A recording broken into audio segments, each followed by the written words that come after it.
koordinasi ya silaturahim untuk pada Pak Bupati, sekaligus kita juga menyampaikan bahwa besok ada agenda Ombudsman masuk kampung kalau di sini Tiup gitu ya, untuk kemudian memberikan edukasi juga kepada masyarakat bagaimana mereka juga kita sampaikan mereka punya hak untuk mendapatkan pelayanan publik yang baik, tapi juga mereka punya kewajiban-kewajiban dalam mengakses pelayanan itu supaya kemudian ada kesinambungan antara apa-apa yang memang dipersyaratkan secara administrasi dalam proses pelayanan, masyarakat juga sudah lebih paham. Harapan sendiri kepada tim? Ya harapannya sih kita ingin ini terbuka lah ya. Jadi dalam proses era sekarang ini ketika memang ada permasalahan, jangan ragu terkait dengan komplain dari masyarakat bahwa itu bagian dari proses perbaikan, bagian dari proses evaluasi untuk memperbaiki pelayanan publik yang ada. Mohon izin, dari yang menarik tadi Pak, ada laporan dari pihak Tiup. Laporan apa sih? Oh tadi sedikit disampaikan sih keluhan kalau ini beberapa hal, tapi itu mungkin nanti akan dibahas besok ya secara lebih detail. Nah, tadi baru beberapa kisi aja. Kita memang berharap bahwa memang masyarakat karena memang ini masa pandemi dan kita punya keterbatasan dengan physical distancing, maka memang kita berharap yang dihadirkan memang mungkin masyarakat yang selama ini sudah ada keluhan lah kan itu, karena dalam konteks pelayanan kan tidak semuanya ada di bawah kewenangan bupati, terutama beberapa instansi vertikal baik itu listrik, pertanahan dan sebagainya itu tapi itu masuk ranahnya ombudsman, jadi kita berharap itu bisa tersampaikan supaya kemudian ada jalan keluar. Pak, tindak lanjut untuk setelah kegiatan ini apa Pak agenda selanjutnya? Ya kalau di kami sih memang untuk ini karena ini baru awal ya, untuk terutama di Tulang Bang Barat ya kita berharap melihat besok seperti apa ya, tapi paling tidak kalau memang ada permasalahan bisa kita segera komunikasikan untuk kemudian ada jalan keluarnya seperti apa. Berapa tim Pak yang hadir? Kalau di kami itu di Ombudsman ada 3 keasistenan, ini yang hadir 1 tim keasistenan dari penerimaan dan verifikasi laporan.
Sama-sama marilah hatinya kita ucapkan alhamdulillahirabbil alamin dan mempersembahkan puji syukur kehadirat Allah Subhanahu wa taala, karena atas perkenan dan nikmatnya lah kita dapat hadir pada pagi hari ini bersama-sama dalam rangka pembinaan dan peningkatan kualitas khotib masjid se-Kabupaten Tulang Bang Barat, juga disertai dengan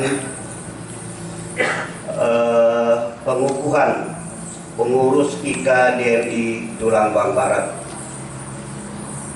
Bapak Ibu dan saudara-saudara sekalian, kegiatan ini pembinaan dan peningkatan kualitas khotib masjid Kabupaten Tulang Bang Barat sudah tentu untuk menjawab permasalahan yang ada di masyarakat. Dan menurut saya dalam rangka ibadah jemaah ini ada 3 masalah yang harus kita sikapi dalam konteks peningkatan kualitas, yaitu masalah khotib, kedua imam, dan ketiga dilan. tiga hal ini kita sama-sama merasakan sudah memerlukan dibangunnya suatu sistem sehingga tidak terjadi ada kelangkaan. Sering terjadi masjid itu agak damang karena begitu tidak hadir, tidak ada yang dapat spontan mewakili.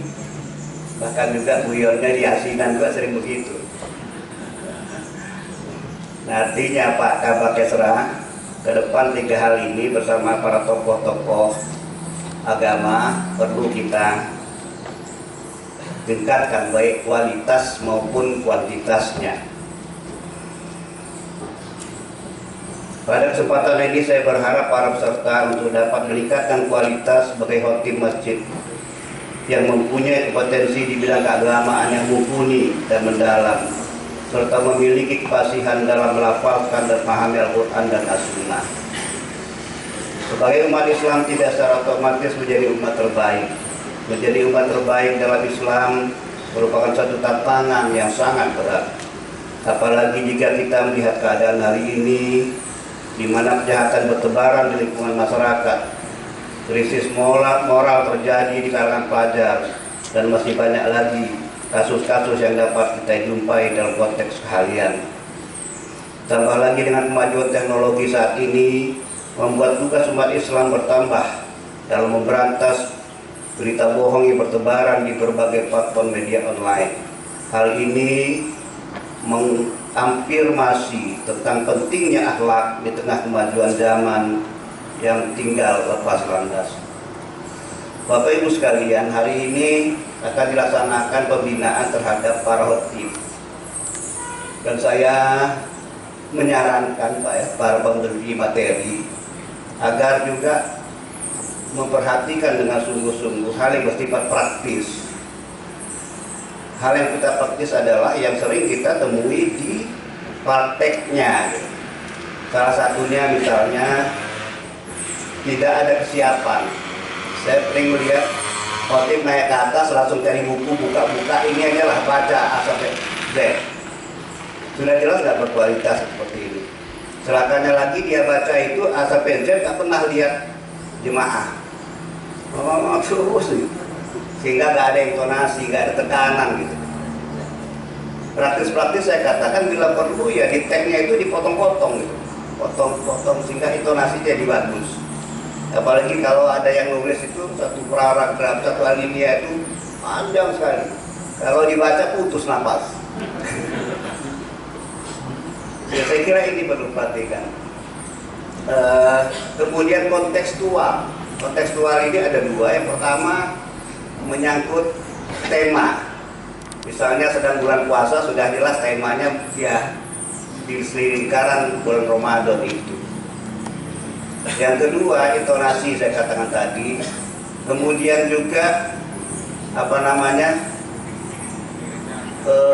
waktu. Ada kita pernah melihat naskah itu yang sebenarnya tidak terlalu berisi tapi lama gitu. Ada yang naskah tidak lama tapi padat, pesannya padat. Dan saya harapkan begini. Dan kedua, ada dua hal utama yang menurut saya mempengaruhi kualitas seorang imam, khotib atau tidak bilang. Apa itu? Yang pertama sudah tentu penguasaan materi. Penguasaan materi. Yang kedua, mental. Dalam memberantas berita bohong yang bertebaran di berbagai platform media online.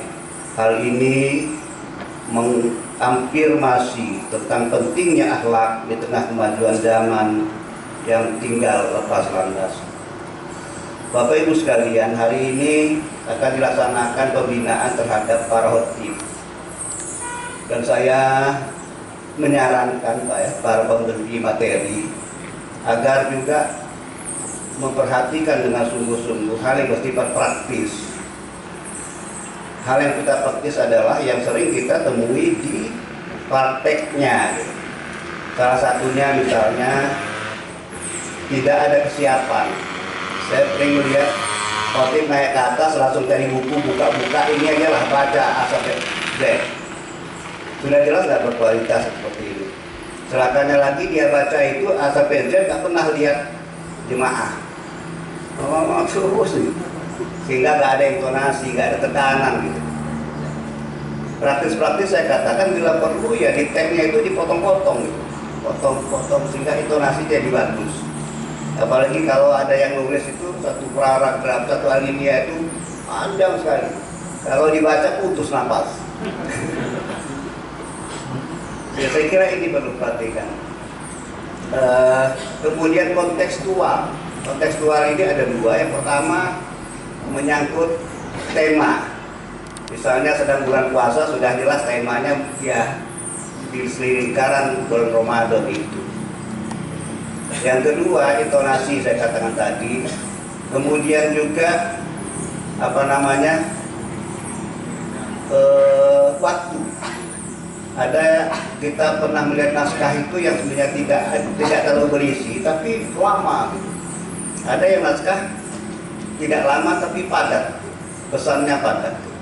Dan saya harapkan begini. Dan kedua, ada dua hal utama yang menurut saya mempengaruhi kualitas seorang imam, khotib atau juga bilal. Apa itu? Yang pertama sudah tentu penguasaan materi. Penguasaan materi. Yang kedua, mental. Orang yang kita lihat punya kemampuan untuk misalnya jadi imam dan jadi khotib. Karena mental ini tidak akan terbentuk kalau nggak dipraktekkan. Baca buku 1000 bulan pun kalau nggak pernah praktek ya nggak terbentuk mental itu. Sehingga begitu dia naik podium, gugup, akhirnya bahannya hilang gitu. Nah, oleh karenanya saya mengajak mungkin Pak ya, mohon maaf kalau salah, kita agak berendah hati lah. Artinya pada saat tertentu, coba Bapak dulu jadi imam gitu. Dan kita harus sholat atau diskusi dulu siapa yang bacanya bagus, siapa yang habislah waktu. Dan tidak mungkin kita dapatkan seorang kader imam khotib bilal itu tanpa dia langsung ngomong gitu. Nggak bisa. Oh si A itu baca buku 1000 bulan katakanlah, tapi kalau dia nggak pernah tampil begini, nggak mungkin. Oleh karenanya pada permulaan tampil sudah tentu nggak sesuai dengan kaidah Pak, sudah tentu.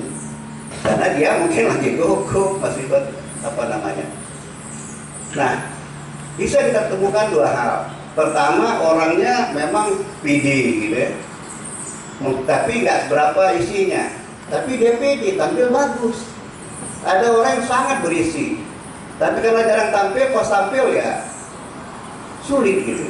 Nah, artinya yang ingin saya katakan, selain materi-materi praktis yang diberikan di sini, tapi juga di masjid-masjid kita bisa memberikan ruang tampil gitu. Agak dipaksa lah dikit-dikit tampil. Ayo Pak, Bapak pasti mampu dan sebagainya. Karena sekali lagi saya lihat dua hal itu, kalau sudah gugup ya nggak mungkin akan bagus. Apalagi kita berharap ada intonasi dan komunikatif, nggak mungkin. Akhirnya terjadi tadi, begitu dia mulai baca sampai selesai nggak pernah sekalipun melihat jemaah. Sudah tentu kualitasnya kurang di sini. Tapi saya tidak merendahkan. Ini biasanya ada kaitan langsung dengan jam terbang. Dengan jam terbang artinya sering nggak dia tampil itu. Oleh karenanya kepada pengurus-pengurus masjid, saya kira saya di satu masjid saya mengajak gitu Pak Yai, entah salah entah enggak saya nggak tahu, pokoknya kelihatan orang yang bagus maju dulu jadi imam. Ayolah gitu. Karena nggak mungkin Pak kita dapatkan imam bagus, konyong-konyong dia jadi enggak. Harus ada juga pelatih gitu. Karena itu begitu dia baca ayat hilang. Pak Nulis selaku Kepala Bagian Desa dan Ketua Pelaksana daripada kegiatan pembinaan khotib ini. Untuk kegiatan ini sendiri Pak, akan dilaksanakan berapa hari dan tujuannya apa sih Pak? Kegiatan pembinaan dan peningkatan kualitas khotib Kabupaten Batu ini dilaksanakan dalam satu hari dari jam 8 pagi sampai jam 4 sore. Insya Allah materi juga kita mengundang materi profesional. Pertama adalah dari Ketua IKDMI, Ikatan Khotib dan Masjid Indonesia Pusat, Jakarta, Kiai Muhammad Anwar RCMA. Kemudian yang kedua, Ketua IKDMI Provinsi Lampung, Ahmad Yembiati, RCMA, sekaligus menentukan pengurus IKDMI Kabupaten Lombok Barat, Ketua MUI, Kapolres dan Kementerian Agama. 5 ya pematerinya. Pematerinya 5. Jumlah khotib yang dikumpulkan berapa sih? Untuk jumlah ikatan khotib pengurusnya yang dikumpulkan 25 orang dan peserta pelatihan berjumlah 100 orang dari 100 masjid yang tersebar di 9 kecamatan di Kabupaten Tulang Barat. Tujuan dari kegiatan ini yang pertama adalah sesuai dengan tema, yaitu melakukan pembinaan dan peningkatan kualitas masjid. Yang kedua, untuk mencegah pemahaman pemikiran radikalisme dan lain sebagainya, dan membantu pemerintah daerah Kabupaten Tulang Barat untuk melaksanakan tugasnya bersinergi dengan para ulama, dengan para dai dan mubaligh, antara pemarah dan umat, sehingga ke depan Kabupaten Tulang Barat lebih berkah. Untuk tindak lanjut Pak. Tadi ada tiga masalah. Salah satunya kan yang biasa lumrah terjadi di masjid kan seperti lempar lewat lempar segala macam. Ya ini berapa ya kita dibahas. Jadi hari ini memang kita khususkan untuk melakukan pelatihan bagaimana mengkonsep retorika dakwah, dan nanti setiap peserta di sini diwajibkan untuk membawa dan membuat naskah khotib masing-masing. Temanya sudah ada 13 tema disediakan oleh bagian Kesra. Salah satunya ada berkenaan dengan moderasi agama, yang kedua tentang bagaimana menyambut bulan suci Ramadan, yang ketiga kesadaran masyarakat untuk melakukan vaksin COVID-19, ada juga tentang ekonomi masjid, ekonomi kreatif ya untuk kesejahteraan umat, dan juga ada masalah hoax dan berita bohong. Artinya sudah kita siapkan temanya itu. Di situ nanti mereka akan mengumpulkan naskah dan yang terbaik akan kita berikan reward untuk pembinaan, dan naskah terbaik akan kita gandakan dan akan kita sebarkan di masjid-masjid yang ada di Kabupaten Tulang Barat. Walaupun memang dari tahun ini belum dianggarkan, mudah-mudahan tahun depan bisa kita anggarkan. Karena tadi Pak Wakil Bupati juga menyampaikan bahwasanya tugas kita tidak hanya khotib, di situ ada imam dan ada azan, ada imam, ada bilal. Nah, kami juga selalu bagian Kesra sangat tergugah. Alhamdulillah Pak Wakil Bupati dan menyambut baik program ini, dan mudah-mudahan tidak hanya ini, tetapi ke depan lebih banyak program-program inovasi di Kabupaten Tulang Barat, terutama mewarnai kegiatan keagamaan di Kabupaten Tulang Pak, Barat. terakhir Pak, untuk tindak lanjut dari kegiatan ini nantinya para khotib-khotib ini akan kita apakan sih? Lalu kemudian harapan kedepannya bagaimana? Ya, jadi setelah khotib ini dilatih, berlatih untuk membuat khotib, kemudian membuat naskah khutbah dan sebagainya. Ke depan program kedepannya saya ingin mengadakan program berikutnya, yaitu akhir tadi Akademi Khotib Indonesia Tulang Barat, langsung praktik bagaimana intonasi, bagaimana mentalnya, bagaimana kualitasnya, tidak hanya teks tetapi langsung praktek di lapangan. Banyak program-program inovasi di Kabupaten Tulang Barat, terutama mewarnai kegiatan keagamaan di Kabupaten Tulang Pak, Barat. terakhir Pak, untuk tindak lanjut dari kegiatan ini nantinya para khotib-khotib ini akan kita apakan sih? Lalu kemudian harapan kedepannya bagaimana? Ya, jadi setelah khotib ini dilatih, berlatih untuk membuat khotib, kemudian membuat naskah khutbah dan sebagainya. Ke depan program kedepannya saya ingin mengadakan program berikutnya, yaitu akhir tadi Akademi Khotib Indonesia Tulang Barat, langsung praktik bagaimana intonasi, bagaimana mentalnya, bagaimana kualitasnya, tidak hanya teks tetapi langsung praktek di lapangan.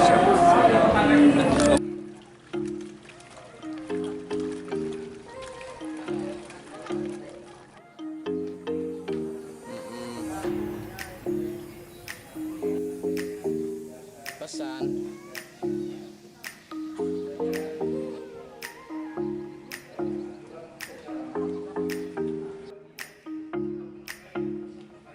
Waya penyan playlist na no like.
sebagai pengurus Majelis Pimpinan Daerah Ikatan Khatib Dewan Masjid Indonesia Kabupaten Tulang Bawang Barat periode sisa bakti 2021-2024. Saya selaku Ketua IKDMI Lampung ingin bertanya, apakah saudara siap sedia untuk saya ambil ikrarnya? Jika demikian, tolong ikuti kalimat dan gerak saya. Saya akan menuntun saudara sekalian dalam pelantikan ini. Bismillahirrahmanirrahim. Asyhadu an la ilaha illallah wa asyhadu anna Muhammadar Rasulullah. Hasbunallah wa ni'mal wakil. Ni'mal maula wa ni'mal nasir. Wala hawla wala quwwata illa billahil aliyyil azim. Demi Allah saya berikrar siap berkorban melalui wadah perjuangan Ikatan Khatib Dewan Masjid Indonesia Kabupaten Tulang Bawang Barat sebagai pengurus yang aktif dan produktif untuk kejayaan agama Islam, bangsa dan negara Republik Indonesia. Demi Allah saya berikrar siap menjunjung tinggi nilai-nilai ajaran Islam, ketentuan yang berlaku di Negara Kesatuan Republik Indonesia, dan mematuhi ADART organisasi IKDMI. Baik. Ketiga, Ketua bersama Sekretaris MPD dapat menetapkan dan kurang lebih ada 100 masjid yang kita undang untuk mengikuti pelatihan Khatib Kabupaten Tulang Bawang Barat, dan insya Allah akan memberikan pembinaan kepada para khatib tentang dasar-dasar keibuan, khususnya yang berlandaskan kepada melalui bagian kesejahteraan rakyat Kabupaten Tulang Bawang Barat. Jikalau kami dalam menjaga tempat, hidangan maupun etika kurang sebesar di dalam hati Bapak Ibu sekalian, kami atas nama panitia mohon maaf yang sebesar-besarnya.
Allah